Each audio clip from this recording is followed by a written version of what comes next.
Okay, so we're talking about work energy now, and the question says that there is a car that's going 30 miles an hour. Here's the car, lovely picture, I know. Here's the car. It's going at 30 miles an hour. It weighs 3,200 pounds, and it's going and it's going and it's going to hit this tree right here, this lovely tree. And when it hits that tree, it's going to compress 1 foot, just like that. Going to compress inward.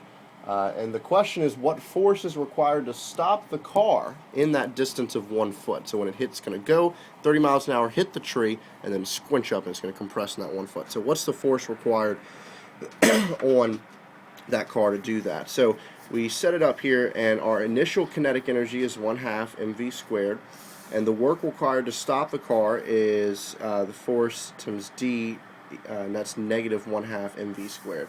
And so then we're going to do a couple conversions to make these numbers a little easier to work with.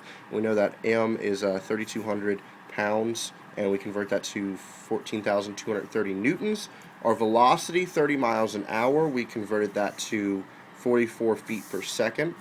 And then we're going to use this formula here, S equals work over m equals W over G, and that's going to be 3,200 pounds over 32 feet per second squared, and that is equal to 100 slugs. And we had to use that unit because we are using America. This problem was in American units and not in SI units, so that did make things a little trickier, especially when you're converting back and forth and stuff. But this is the equivalent unit in that, so we had to use 100 slugs. That's m. And then so we have our initial kinetic energy again, which we set up here was 1/2 mv squared, which is 1/2 m, which we just found is 100 slugs, times v, 44 feet per second squared, and that should be squared. I took account for that in my math, but I didn't write it down. 44 feet per second squared, and that is equal to 96,800 feet pounds. I don't really like that. It's kind of tricky. So D is 1 foot after impact, because that's how long it takes the car to squinch up, like we were talking about. And so then we just basically plug into the equation. Pretty simple stuff here. The average force is going to be negative 1/2 mv squared over D. We just solved for F there. And so we know all this. We know 1/2 mv squared is 96,800. And so we plug that in there. And D is 1 foot. The foot canceled out, and you get 96,800 pounds.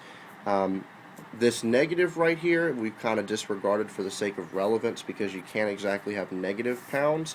That negative would actually define the direction of the force. So this, we then converted that to tons because that's a little easier number to work with, 48.4 tons, and then that negative would represent the force going in that direction, that way, because the force is going that way to stop the car. If the car is going in the positive direction, force would have to go in the negative direction to stop the car. So that's where that negative takes into account.